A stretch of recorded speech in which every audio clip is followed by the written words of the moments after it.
नमस्कार, मैं हूं संजय शर्मा। आप देख रहे हैं 4 PM न्यूज़ नेटवर्क। आज हम बात करेंगे अलग-अलग मुद्दों पर। लेकिन पहले एक खुशखबरी आपको कि बस 24 घंटे के अंदर 4 PM म्यूजिक पे आपको पहला गाना मिल जाएगा। और मेरे को बड़ी बेसब्री से आपकी कमेंट की, आपकी राय की इंतज़ार रहेगा। मेरे लिए बिल्कुल नया प्रयोग है ये। म्यूजिक की दुनिया, मेरी पत्नी तो ज़रूर गाना-वाना गाती थी, बहुत दीवानी है म्यूजिक की, लेकिन मेरे लिए नया प्रयोग है। और ये प्रयोग इस मायने में अच्छा है क्योंकि मैं पूरे देश के उन प्रतिभाओं को, उन गरीब लोगों को भी मंच देना चाहता हूँ, जितना मैं दे सकता हूँ कि कोई गरीब किसी कोने में गाना गा रहा हो, मैं ऐसे सब लोगों की एंट्री मँगाऊँगा, उनको अपने फ़ोरम पे गाने का मौका दूँगा। तो पहला गाना अगले 24 घंटे में आपके पास होगा। 4 PM म्यूजिक अगर आपने सब्सक्राइब नहीं किया है, तो ज़रूर कर लीजिएगा। देश भर से बहुत अच्छी-अच्छी शुभकामनाएँ आ रही हैं। संजय मिश्रा जी बेहतरीन कलाकार, आपने उनको तमाम पिक्चरों में उनके बेहतरीन अभिनय के लिए देखा होगा। उन्होंने अपनी प्यार भरी शुभकामनाएँ भेजी हैं, क्या कह रहे हैं? सुनिए ज़रा। 4 PM अब तक राजनीति पर बात और चर्चा करता रहा है, लेकिन सुना है कि अब वो म्यूजिक पर भी काम कर रहा है। पत्रकार संजय शर्मा के इस कोशिश को मैं बहुत बहुत बहुत बधाई देता हूं। अब सुनाई देगा गांव में, गलियों में, खेतों में, खलिहानों में संगीत। थैंक यू संजय शर्मा, लोगों को म्यूजिक के लिए अवेयर कराने के लिए। जिंदाबाद। सुना आपने संजय जी की बात, ये थी म्यूजिक की बात। और हम लोग लौटते हैं फिर अब राजनीति की खबरों में। कई सारे मुद्दे हैं। विनेश फोगाट को लेकर जो सवाल उठ रहे थे, वो सवाल खत्म नहीं हुए हैं। क्या रणनीति थी, क्या राजनीति थी, क्या मोदी सरकार परेशान थी कि अगर विनेश फोगाट को मेडल मिलेंगे तो जो फजीयत हो रही है ब्रजभूषण सिंह को लेकर वो और बढ़ेगी? और बांग्लादेश में हमने क्या इतनी बड़ी गलती कर दी है कि आने वाले समय में हमें बहुत कुछ भुगतना पड़ सकता है? इन सारे सवालों के लिए बांग्लादेश की आर्थिक स्थिति भारत को कितना प्रभावित कर सकती है, इन विषय में बात करने के लिए हम सीधे नागपुर चलते हैं। एक बेहतरीन पत्रकार जिनको राजनीति की, जिनको आर्थिक पहलू की बहुत समझ है, उनके पास चलते हैं। आप समझ गए होंगे, राजीव रंजन जी के पास चलते हैं और उनसे इन विषयों पे बात करेंगे। बहुत बहुत स्वागत है राजीव भाई आपका 4 PM न्यूज नेटवर्क में। विनेश को लेके तमाम बड़े सवाल खड़े हो रहे हैं कि जो विनेश की स्थिति है, वो भली मेडल तो चूकी हो, लेकिन देश का दिल जीत लिया उन्होंने। 140 करोड़ लोगों का दिल जीत लिया उनको। लेकिन हमारा नाकारा खेल मंत्री संसद में गिनाता है कि हमने विनेश पे इतने रुपए खर्च कर दिए।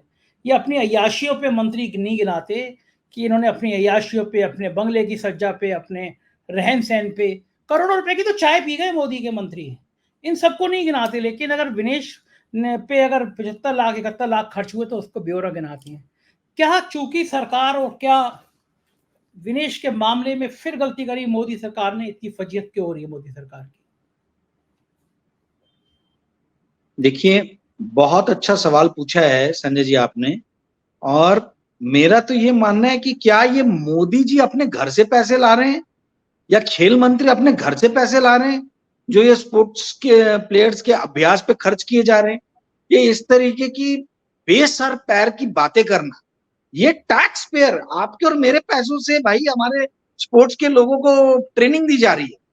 तो आपसे जब पूछा नहीं जा रहा है कि कितने पैसे किस खिलाड़ी पे खर्च किए, तो आप इस तरीके के जवाब देके क्या बताना चाहते हो?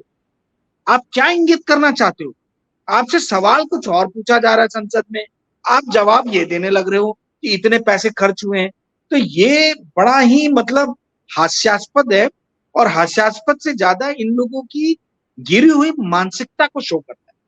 ठीक है, आप एक चीज समझिए संजय जी, एक कॉन्सेप्ट 1948 में अपनी किताब लिखी थी जॉर्ज ऑरवेल ने। वो 48 को उल्टा करके 84 कर दिया था। किताब का नाम था 1984। और उसमें उन्होंने एक कॉन्सेप्ट दिया था, मेमोरी होल कॉन्सेप्ट।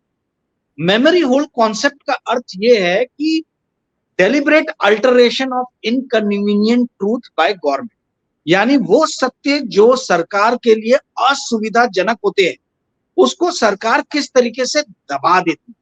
ठीक है, तो जिस तरीके से फोगट मैडम ने अपने प्रतिभा का, अपने कौशल का प्रदर्शन किया ओलंपिक में, सहज नहीं थी ये सरकार। ठीक है, और जिस तरीके से मीडिया ने उस चीज को कवर किया, मतलब हर मीडिया की आप रिपोर्ट को देखिए, जैसे जैसे ये आगे बढ़ी है उस दिन राउंड में, तो डिजिटल स्टोरीज भी जो आई हैं उसमें जंतर मंतर के प्रदर्शन का कहीं ना कहीं आप देखें एक पैराग्राफ या दो पैराग्राफ में विवरण है। तो ये सरकार जो है मेमोरी होल कॉन्सेप्ट में डाल देना चाहती है चीज को, कि एक देश की पदक विनर, ठीक है, जो मेडल जीत के लेके आई है, लेके आती है, या तो सिल्वर मिलता है, गोल्ड मिलता, और मुझे विश्वास था कि गोल्ड शायद वो जीत जाती, ठीक है। तो उस चीज को आगे नहीं बढ़ने देना, उसके लिए कैसे मेमोरी होल में चीजों को ढकेल दिया जाता है, ये तो सरकार की खुशकिस्मती थी या पता नहीं कौन सी साजिश हुई, हमें नहीं मालूम क्योंकि हमारे पास सबूत नहीं है। पर ये उनकी खुशकिस्मती थी कि भाई उनका वेट जो है वो 50-100 ग्राम ज्यादा मिल गया। अदरवाइज लोग ये प्रश्न पूछते, यदि फुगट मैडम सिल्वर या गोल्ड जीत के आती, विनेश फुगट जी, तो ये सवाल उठाए जाते कि जिस तरीके से सरकार ने दमन किया था इन महिला पहलवानों का, उसके बावजूद भी इस लेडी के ग्रिट को, डिटर्मिनेशन को, इनकी जो स्ट्रांग मानसिकता है, मेंटालिटी है, उसकी हर जगह बुरी बुरी तारीफ होती। और आपको तो पता ही है कि जैसा आज की डेट में इस देश में माहौल है, इस देश में तारीफ सिर्फ एक ही आदमी की हो सकती है, और यदि कोई अचीवमेंट करके भी लेके आता है तो वही आदमी नजर आता है, सबसे पहला फोन करेगा वो, या फिर इसरो को छोड़ रहा तो वहां फोटो खिंचाने आ जाएगा। यानी देश के हर अचीवमेंट के इर्द गिर्द एक ही आदमी का व्यक्तित्व रहेगा, या फिर उसी आदमी के अचीवमेंट का गुणगान दिन रात चलता रहेगा। यानी इस देश में वो एक व्यक्ति के अलावा और कोई व्यक्ति नहीं।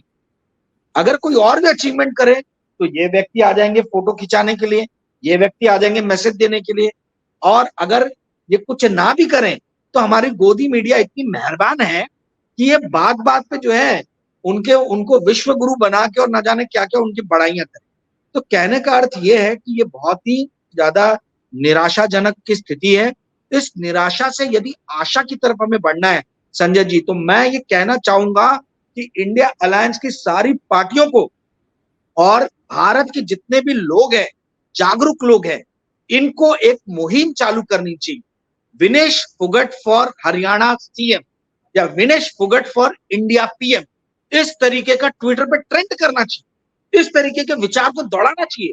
मुझे समझ में नहीं आ रहा अपोजिशन पार्टी इस तरीके के, ये जो हाथ में थाली में बैठा बैठा है मुद्दा मिला है, इसको क्यों नहीं कन्वर्ट कर दिया। विनेश फोगट पे हम सबको नाज है, सबको प्राउड है, सब मतलब उस लेडी को बहुत ज्यादा उसके ग्रिट और डिटर्मिनेशन के जो क्या कहा जाए प्रशंसक बन गए हम लोग, ठीक है।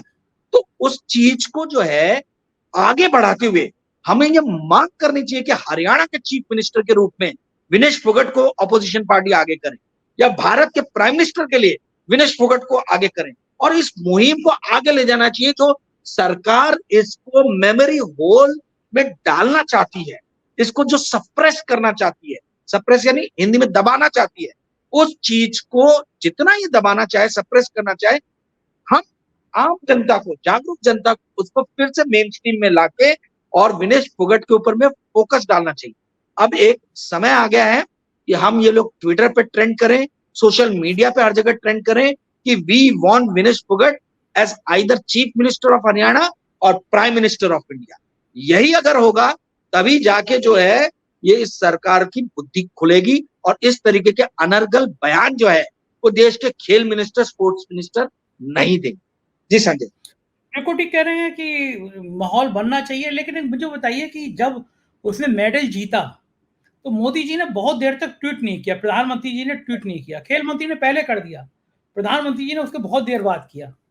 उसके मेडल जीतने के बाद में दो लोगों के दिल पे क्या बीती होगी, एक का नाम है प्रधानमंत्री नरेंद्र मोदी और दूसरा का नाम है भूतपूर्व सांसद ब्रजभूषण सिंह। इन दोनों के दिलों पे क्या बीती होगी राजीव जी, क्या लगता है आपको? देखिए ब्रिजभूषण सिंह तो मुंह छिपाए, जो उनके लिए जगह कम पड़ गई। अब वो कहाँ मुंह छिपाए, पार्टी से भी गए, राजनीति से भी गए, है ना। और जब आपका जो है मतलब अपोनेंट तो नहीं थी वो, इन्होंने जबरदस्ती उनको अपोनेंट बना लिया, ठीक है, और फालतू में अनेकों तरीके के प्रहार किए, उनके चरित्र पे भी सवाल उठाए गए, ठीक है, उनके इरादों पे सवाल उठाए गए। तो ये उन्होंने जो किया वो तो बहुत गलत किया। अब उनको जो है मुंह छिपाने की जगह नहीं मिल रही। भाई जनता के सामने आप एक्सपोज हो गए हो, जनता समझ गई है कि इतनी ज्यादा प्रतिभा से संपूर्ण लेडी यदि सड़क पे आके या प्रेस कॉन्फ्रेंसेस करके इस देश की तमाम जनता के सामने आके रो के बिलख के यदि कोई बात को कह रही है तो उस बात में सत्य का पुट है। तो बृजभूषण सिंह तो पूरी तरीके से एक्सपोज है। जहां तक बात है नरेंद्र मोदी की, मैंने आपको बताया कि यार इस देश में देखिए उनका जो नेचर है उसी हिसाब से देश चल रहा है। इस देश में नरेंद्र मोदी के अलावा कोई और अचीवर है ही नहीं, ऐसा माहौल बना दिया। और यदि कोई कुछ अचीव भी करे, चाहे मनु भाकर हो या नीरज चोपड़ा हो या तो कोई भी आप ले लीजिए, इसरो के साइंटिस्ट हो, ये भाई साहब वहां पहुंच जाएंगे। देश के प्रधानमंत्री, अच्छी बात है, रेस्पेक्ट होनी चाहिए हमारी उनके लिए, बट हर जगह यार आपका चेहरा है। आप मतलब जहां पे भी अचीवर्स हो कहीं वहां तो उनको छोड़ दो। ये गोदी मीडिया, क्रिकेट में वर्ल्ड कप जीत रहे तो वहां पहुंच जा रहे, यानी ये कोई भी ऐसा मोमेंट नहीं छोड़ रहे जहां इनकी फोटो इनको खिंचाने का मौका ना मिले। नरेंद्र मोदी को छपास की बीमारी है, वो छपास की बीमारी से ग्रसित है और उनको कतई पसंद नहीं आता यदि कोई उनसे मूवमेंट को छीन ले, ठीक है, ग्लोरी के मूवमेंट को छीन। तो जाहिर सी बात है कि जब विनेश फोगाट जी आगे बढ़ रही थी और ओलंपिक के हर मैदान पे आगे आगे बढ़ती चली जा रही थी, तो कहीं ना कहीं थोड़ी ना थोड़ी टीस तो होगी, क्योंकि जब ये अपने प्रॉब्लम्स को लेके, अपनी शिकायतों को लेके आपके सामने आई तो आपने बिल्कुल भी इनको तवज्जो नहीं दी और आपके लोगों ने तमाम तरीके से, स्मृति ईरानी जी जो हर महिला के मुद्दों को बढ़ा चढ़ा के प्रस्तुत करती थी और महिलाओं के मुद्दों पे आगे आगे लड़ने झगड़ने के लिए तैयार हो जाती थी, वो पूरी तरीके से महिला पहलवानों के मुद्दे पे गायब थी। इनके जितने भी वुमेन एम्पावरमेंट के कॉन्सेप्ट को लेके ऊपर जाने वाले महिला नेत्री थी, मतलब नेता जितनी भी थी, वो सारी की सारी इस मुद्दे पे आप देखिए कहां पे थी। एक तो भागती हुई नजर आई जब उनसे सवाल पूछा गया, मीनाक्षी लेखी जी। तो ये आप समझिए कि जिस तरीके से दोहन, शोषण भारतीय जनता पार्टी ने महिला पहलवानों को दिया था, महिला पहलवानों ने, विनेश फोगाट जी ने पलटकर जोरदार थप्पड़ रसीदा है अपने उन सारे लोग जिन्होंने उनके बारे में उल्टा पुल्टा कहा, उनके चरित्र का हनन किया और उनके चरित्र पे सवाल उठाए। तो ये टीस के अलावा मुझे नहीं लगता कि कोई और दूसरी तरीके की भावना उनके दिमाग में उपजी हो। बिल्कुल ठीक कह जी रहे हैं। सर। हम बात उस समय की गोदी मीडिया की भी बात कर लेते हैं। सुधीर चौधरी गिना रहे थे कि इन खिलाड़ियों पे इतना रुपया खर्च किया गया, इनको रुपया वापस करना चाहिए, तब आंदोलन करना चाहिए जब विनेश फोगाट और साक्षी मलिक सड़कों पे बैठी थी। और कितना दुर्भाग्य है कि देश की संसद का उस दिन उद्घाटन हो रहा था और खिलाड़ियों को घसीटा जा रहा था। हमें वो दिन भी याद है जब अमन चोपड़ा, देवगन, ये सब कह रहे थे खिलाड़ी इतना पैसा लेके याशी करते हैं। आज इन गोदी मीडिया के सुधीर चौधरी को, रूपका लियाकत को, देवगन को, चोपड़ा को आज शर्म आ रही होगी अपने ऊपर कि क्या क्या बोला है हम लोगों ने विनेश के लिए। संजय जी, इनको पता नहीं अपने ऊपर शर्म आ रही है कि नहीं आ रही, पर आपको और मुझे तो जरूर इन पे शर्म आ रही है कि ये लोग हमारे प्रोफेशन के लोग, ठीक है, मीडिया प्रोफेशन को जिस तरीके से इन लोगों ने नादीर, यानी हिंदी में बोलेंगे उसको क्या, गर्त में डाला है ना, उस गर्त में डालने वाले आपको दिखेंगे नहीं। 50-60 साल 70 साल का यदि इंडिया के मीडिया का इतिहास देख ले स्वतंत्रता के बाद से, तो कभी भी इतनी चाटुकार मीडिया आपको नजर नहीं आएगी। देखिए ये अमन चोपड़ा हो गए या रूबिका लियाकत होगी या सुधीर चौधरी हो गए या अर्नब गोस्वामी हो गए या इन सब गोदी मीडिया के boss, super boss Rajat Sharma हो गए, ये सारे के सारे लोग जो हैं, ये लोग जनता के आक्रोश के ऊपर में खेलते हैं। इनका एक ही जो है वो स्ट्रैटेजी है कि जनता के आक्रोश को कैसे प्रॉफिट में परिवर्तित किया जाए।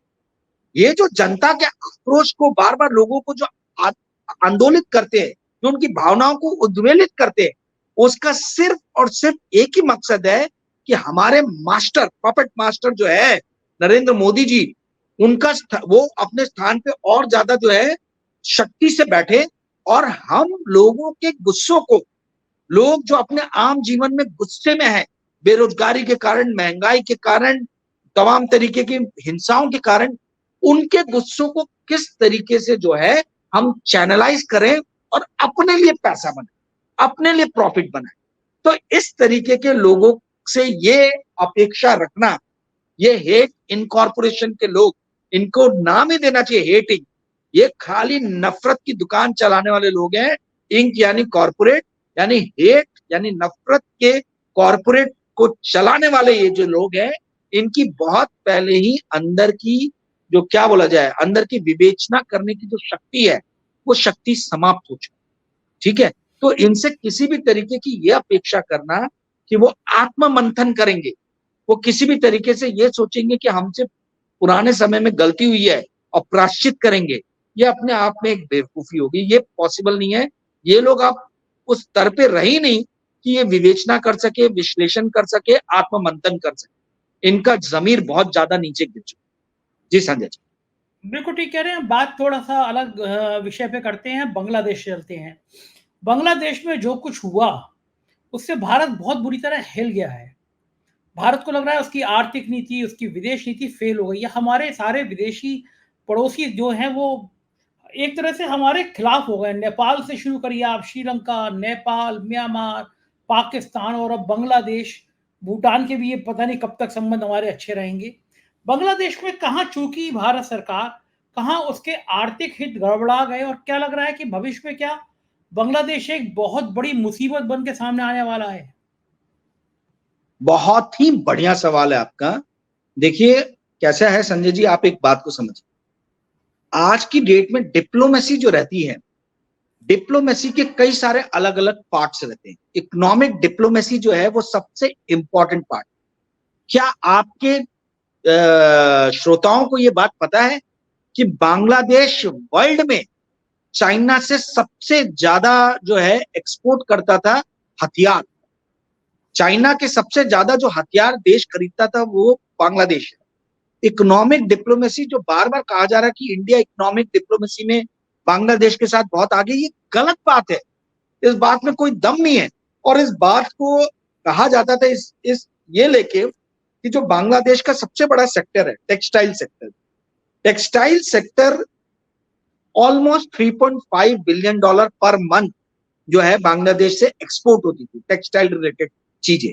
इंडिया का मोटा मोटी आप समझ लीजिए 1.3 बिलियन डॉलर के आसपास, यानी लगभग तिगुना था। इंडिया के टेक्सटाइल एक्सपोर्ट से तिगुना जो है वो बांग्लादेश का टेक्सटाइल एक्सपोर्ट। परंतु आपको जान के ये आश्चर्य होगा कि 25% कंपनीज जो है जो एक्सपोर्ट हो रही थी, 25% वो इंडियन कंपनीज कर रही थी। वो इंडियन कंपनीज जिन्होंने इंडिया से उठा के बांग्लादेश में जाके अपने प्लांट सेटअप किए। पर ये कंपनीज कर क्या रही थी? ये कंपनीज अपने प्लांट का मॉडर्नाइजेशन कर रही थी। मॉडर्नाइजेशन करने के कारण क्या हुआ, वहां रोजगार के अवसर और घटे, तो लोगों में और चिढ़ और गुस्सा इंडिया के प्रति जो है वो डेवलप हुआ। इंडिया के साथ में बांग्लादेश का ट्रेड था, परंतु आप इस बात को समझिए कि जब जनता को ये नजर आने लगे, समझ में आने लगे कि भारत के औद्योगिक घराने और भारत के व्यापारी बांग्लादेश में आके अपने प्लांट सेटअप करके हमें रोजगार प्रोवाइड करने के बदले उल्टा हमारे रोजगारों को कम कर रहे, तो एक नेगेटिव फीलिंग आनी डेवलप हुई और उसको चाइना ने बहुत अच्छे से बुना। ठीक है, मैं बार बार आपके इसमें प्रोग्राम में मैंने कई बार बोला है कि हम लोग डिप्लोमेसी पे पूरी तरीके से फेल हुए हैं जयशंकर जी के रेजिम में। जो बार बार कहा जाता है कि भाई जयशंकर साहब बहुत ही बेहतरीन विदेश मंत्री है, हमने मालदीव खोया, ठीक है, हमने नेपाल खोया, सबसे जो हमारा मतलब एकमेव हिंदू राष्ट्र उसको हमने खो दिया है, चाइना की गोद में जाके आज बैठ गया। पाकिस्तान हमेशा से हमारा दुश्मन रहा है और अब बांग्लादेश भी चला गया है और श्रीलंका तो पहले ही चला गया था। हम्बनटोटा में जो पोर्ट बना था वो तो हमने देखा था कि पूरा का पूरा उन्होंने 99 ईयर्स की लीज पे चाइना को दे दिया। तो इंडिया कहीं इकोनॉमिक डिप्लोमेसी में बहुत पीछे रह गया। चाइना ने आज चारों तरफ से इंडिया को घेर लिया। अगर आप नेबर देखें ना, तो हमारे साउथ के शहर चेन्नई, हैदराबाद, बैंगलोर ये किसी भी तरीके से प्रोटेक्टेड है क्योंकि हम्बनटोटा में आके चाइना बैठ गया है, 99 ईयर्स की लीज है। ना हमारे बॉम्बे इस तरफ के पश्चिम तरफ के जो शहर है अहमदाबाद, बॉम्बे ये सेफ है क्योंकि मालदीव्स में आके जो है चाइना जो है वहां बैठ गया। मालदीव का तो पूरा इलेक्शन ही जीता है अभी के प्रेसिडेंट ने इंडिया का विरोध कर। आपको याद होगा कि इलेक्शन के पहले नरेंद्र मोदी जी की फोटो आई थी कि लक्षद्वीप में अकेले घूम रहे हैं और लक्षद्वीप को एक पर्यटक स्थल के रूप में हम उभारने की कोशिश कर रहे हैं। तो हमने देखा कि किस तरीके से मालदीव हमने खोया। तो हमारा जो वेस्टर्न पार्ट है, वेस्टर्न घाट पे जो सिटी है, वो भी सेफ नहीं है, क्योंकि मालदीव है इस तरफ में, साउथ में श्रीलंका की तरफ से घेर लिया है, ईस्ट में इन लोगों ने हमको नेपाल की तरफ से घेर रखा है, बांग्लादेश भी अब इनकी गोद में जाके बैठ जाएगा, और वेस्ट में पाकिस्तान से घिरे हुए हैं। तो चाइना ने पूरा इंडिया को इनगल्फ कर लिया। अब जब ये बात मेरे जैसे व्यक्ति को समझ में आ रही है, आपके श्रोताओं को समझ में आएगी, तो भैया विदेश नीति कूटनीति पे लिखने वाले लोग जो विभिन्न गोदी मीडिया में लिखते हैं या चैनलों पे जाते हैं, वो क्यों नहीं ये सवाल उठा रहे कि how China is engulfing India through making relationship with neighbours of India. SAARC जो था, साउथ एशिया, पहले साउथ एशिया में इंडिया की बहुत महत्वपूर्ण भूमिका थी, उस महत्वपूर्ण भूमिका को चाइना ने पूरी तरीके से खत्म कर दिया है। आज हम 2014 के बाद में सार्क की मीटिंग में हम नहीं गए, नॉन अलाइंड मूवमेंट नैम की मीटिंग में हम लोग नहीं गए 2014 के बाद से। तो जो हमारे पहले के प्रधानमंत्री ने आके जो एक इंटरनेशनल स्तर पे, अंतर्राष्ट्रीय स्तर पे जो संगठन खड़े किए थे, नॉन अलाइंड मूवमेंट के जनक हम लोग थे, नेहरू जी, और आपके इजिप्ट के जो प्रेसिडेंट थे गामिल नासिर, वो अब्दुल गामिर नासिर, और आपके टीटो युगोस्लाविया वाले, ये तीन लोगों ने मिलकर तो नॉन अलाइंड मूवमेंट शुरू किया। तो नॉन अलाइंड मूवमेंट को भी आपने छोड़ दिया, आप जाके अमेरिका की गोद में बैठ गए। अमेरिका अब ऐसी ऐसी चीजों की डिमांड करता है कि भाई अगर रशिया यूक्रेन का वॉर है तो either you are with us और यू आर आवर एनिमी। अब इंडिया को भाव नहीं दे रहे वो लोग, इंडिया के तमाम तरीके के जो फाइनेंशियल इंस्टीट्यूशंस हैं उन पे किसी भी तरीके का ऐसा उनको रियायत नहीं दे रहे कि हमें ऐसा प्रतीत हो कि हम अमेरिका के साथ में रहे। क्वाड जो बना, क्वाड का इंडिया को किसी भी तरीके का कोई फायदा होते हुए मुझे नजर नहीं आ रहा। पहली चीज, जो क्वाड जो चाइना के अगेंस्ट में बना था, एक अलायंस जिसमें ऑस्ट्रेलिया है, जिसमें आपका अमेरिका है, जिसमें इंडिया है, वो अलायंस का बेनिफिट होते हुए मुझे अभी कुछ नजर नहीं आ रहा। ठीक है, तो ये इंडिया जो already SAARC, non aligned movement, ये सब संगठनों में जहां सशक्त भूमिका में था, हमने खुद ही वो जमीन जो है वो धीरे धीरे छोड़ दी, और उस जमीन को धीरे धीरे चाइना ने कैप्चर कर लिया है। आज आप देखिए, नेपाल का सबसे बड़ा ट्रेड पार्टनर है चाइना, बांग्लादेश का जल्दी सबसे बड़ा ट्रेड पार्टनर हो जाएगा चाइना, श्रीलंका का सबसे बड़ा ट्रेड पार्टनर है चाइना, पाकिस्तान का सबसे बड़ा ट्रेड पार्टनर है चाइना, ईरान का सबसे बड़ा ट्रेड पार्टनर है चाइना, मालदीव का सबसे बड़ा ट्रेड पार्टनर है चाइना। तो आप ये समझिए, और इंडिया का भी, दुख की बात यह है कि इंडिया का भी सबसे बड़ा ट्रेड पार्टनर है चाइना, और चाइना हमको आके दिखाता है डोकलाम में घुस गया, भारत की जमीन पे कब्जा कर रहा है। तो मैं तो शुरू से ये कहता आया हूं, और बार बार मैंने आपके कार्यक्रम में इस बात को उजागर किया है कि नरेंद्र मोदी सरकार किसी भी तरीके से चाइना से लोहा लेने में सक्षम नहीं है। विदेश नीति में भी इन्होंने हमको जबरदस्त पटकनी दी है, धोबी पछाड़ दिया इन लोग, और हम देख रहे हैं कि इकोनॉमिक डिप्लोमेसी में बुरी तरीके से हम पिछड़ गए हैं। और ट्रेड, आप देखिए, चाइना का एक्सपोर्ट इंडिया में बढ़ रहा है, बट इंडिया का एक्सपोर्ट चाइना को घट रहा है।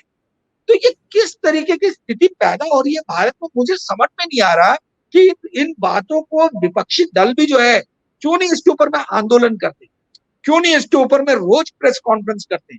आज जो चाइना ने इंडिया की गति कर दी है, जो स्थिति कर दी है, उससे यदि इस देश का बौद्धिक वर्ग नहीं सचेत होता है और नहीं समय पे प्रश्न उठाते हैं इस सरकार से, तो मुझे लगता है कि बहुत देर हो जाएगी और बहुत जल्द हम देखेंगे कि भारत जो है पूरी तरीके से चाइना पे डिपेंडेंट हो जाएगा।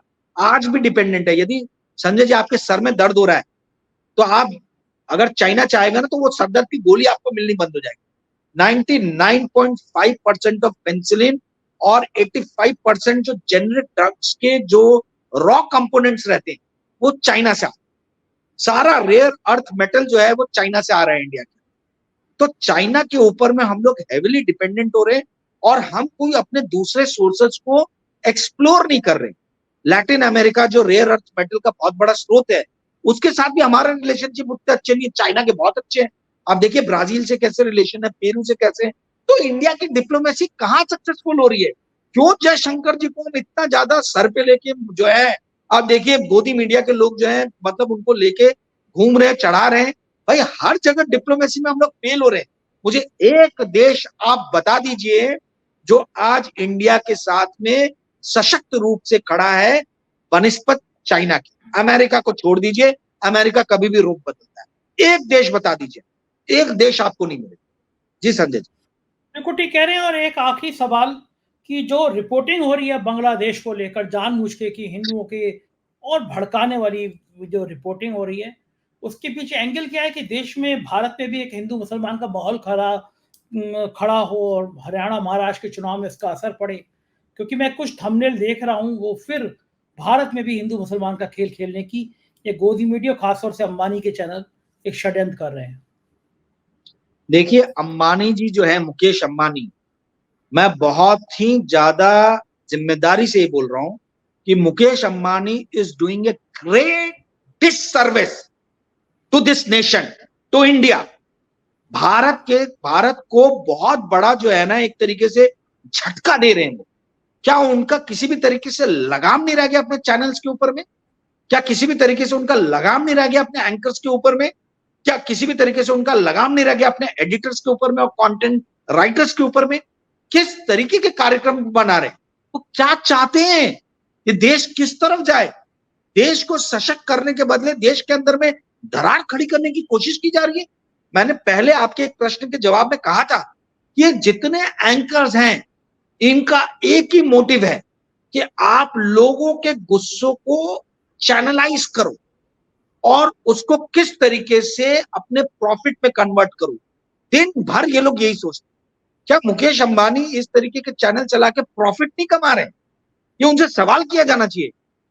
मुझे तो समझ में नहीं आता कि क्यों नहीं कोई उनको प्रश्न करता है और क्यों नहीं इंडियन गवर्नमेंट उनके चैनल के लाइसेंस को रद्द करती है। आज आप देखिए यूट्यूब के मीडिया के ऊपर में, जी गवर्नमेंट को तो फायदा होता है ना उनके जहरीले चैनल, जहरीले थंबनेल के कारण।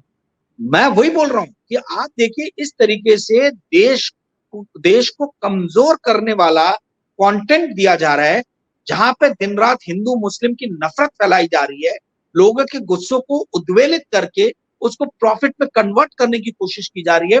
आप देखिए हम लोग किस तरफ जा रहे हैं, कहां जा रहे हैं हम लोग, ये क्या करना चाहते हैं मुकेश अंबानी जी?